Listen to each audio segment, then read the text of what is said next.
យន្តហោះដឹកទំនិញធំចំនួន2គ្រឿងរបស់ចិនបានបាត់ដានយ៉ាងអាកំបាំងពីរ៉ាដានៅចម្ងាយតែ50គីឡូម៉ែត្រប៉ុណ្ណោះពីព្រំដែនអ៊ីរ៉ង់ការបាត់ស្រមោលយ៉ាងចម្លែកនេះបង្កជាចំណោទសង្ស័យថាចិនកំពុងធ្វើប្រតិបត្តិការសម្ងាត់ដែលអាចទាក់ទងនឹងសង្គ្រាមអ៊ីស្រាអែលនិងអ៊ីរ៉ង់ដែលកំពុងតែរីករាលដាលយន្តហោះទាំងពីរគ្រឿងនេះបានឈប់បញ្ជូនសញ្ញាប្រាប់ទីតាំងពីប្រព័ន្ធហោះហើរអន្តរជាតិនៅពេលកំពុងហោះហើរពីលើប្រទេសទូរមេនីស្ថានជិតព្រំដែនអ៊ីរ៉ង់នេះបើយោងទៅតាមការវិភាគតាមដានការហោះហើរដោយទូរទស្សន៍ BBC និងទិន្នន័យពី Fly Radar 24ចេញផ្សាយនៅថ្ងៃទី17ខែមិថុនានេះមិនមានរូបភាពផ្កាយរណបឬក៏ភស្តុតាងដែលអាចបញ្ជាក់ថាយន្តហោះទាំងពីរបានចុះចតនៅប្រទេសអ៊ីរ៉ង់ឬក៏យ៉ាងណានោះទេក៏ប៉ុន្តែការបាត់ខ្លួនភ្លាមៗនេះបានធ្វើឲ្យមានការព្រួយបារម្ភអំពីសកម្មភាពសម្ងាត់លោក Justin Brung អ្នកវិភាគការពារជាតិនៅវិទ្យាស្ថាន Royal United Services របស់ចក្រភពអង់គ្លេសបានពណ៌នាការបាត់ដានយន្តហោះចិននេះថាមិនធម្មតាលោកថាវាអាចជាការគ្រប់គ្រងផ្នែកយោធាដោយសម្ងាត់រវាងចិននិងអ៊ីរ៉ង់សហគមន៍ស៊ើបការសម្ងាត់ប្រភពបើកចំហបាននឹងកំពុងតាមដានហេតុការណ៍នេះយ៉ាងដិតដល់ហើយចោទសួរថាតើប្រទេសចិនអាចនឹងសម្របសម្រួលផ្លូវសម្រាប់ផ្គត់ផ្គង់សព្វាវុធឲ្យអ៊ីរ៉ង់ឬក៏យ៉ាងណា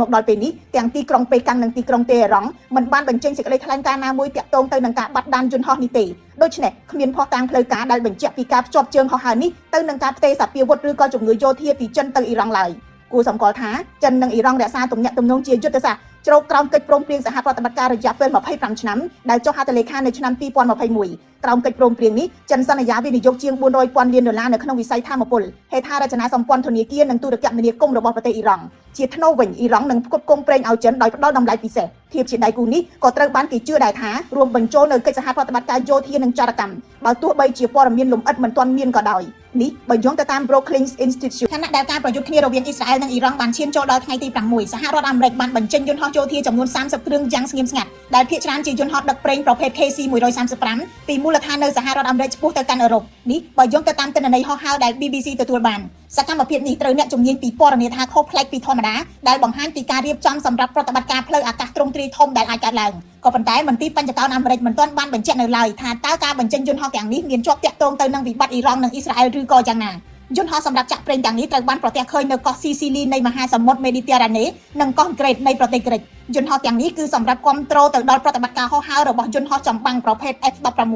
F-22 និង F-35 របស់សហរដ្ឋអាមេរិកក្នុងដំណើរឆ្ពោះទៅមជ្ឈមបូព៌ានាពេលថ្មីៗកន្លងទៅនេះបើយោងទៅតាម BBC ដដែលបន្ថែមពីលើនេះនាវាផ្ទុកយន្តហោះ USS Nimitz ត្រូវបានបង្វែរពីប្រទេសវៀតណាមទៅកាន់មជ្ឈមបូព៌ាដែរដែលបង្កើនការព្រួយបារម្ភបន្ថែមទៀតអំពីសក្តានុពលនៃការលូកដៃរបស់សហរដ្ឋអាមេរិកនៅក្នុងសង្គ្រាមអ៊ីស្រាអែលនិងអ៊ីរ៉ង់សង្គ្រាមអ៊ីស្រាអែលអ៊ីរ៉ង់បានផ្ទុះឡើងបន្ទាប់ពីអ៊ីស្រាអែលបើកការវាយប្រហារដ៏ធំមួយទៅលើទីតាំងនុយក្លេអ៊ែររបស់អ៊ីរ៉ង់កាលពីថ្ងៃសុក្រសប្តាហ៍មុនដោយផ្ដោតទៅលើរោងចក្រនុយក្លេអ៊ែរ Natanz និងកំពុងតម្រង់ទៅរករោងចក្រ Fordo ដែលជារួមក្រោមដីដ៏រឹងមាំនិងអាថ៌កំបាំងអ៊ីស្រាអែលបានចោទអ៊ីរ៉ង់ជាច្រើនឆ្នាំហើយថាមានផែនការផលិតអាវុធនុយក្លេអ៊ែរតែត្រូវអ៊ីរ៉ង់បដិសេធការបាញ់មីស៊ីលរបស់អ៊ីរ៉ង់ទៅលើអ៊ីស្រាអែលបើទោះបីជាអាចឆ្លងកាត់ខែលការពារបានតិចតួចតែវាបានបំផ្លាញហេដ្ឋារចនាសម្ព័ន្ធមួយចំនួននិងបណ្ដាលឲ្យមនុស្សស្លាប់ជាង20នាក់និងរបួសប្រហែលជា600នាក់ចំណែកអ៊ីរ៉ង់វិញស្លាប់ជាង200នាក់របួសជាង1200នាក់នេះបើយោងទៅតាម Reuters ប្រធានាធិបតីអាមេរិកលោក Donald Trump បានប្រាប់ឲ្យអ៊ីរ៉ង់ព្រមចុះចាញ់ដោយគ្មានលក្ខខណ្ឌដើម្បីបញ្ចប់សង្គ្រាម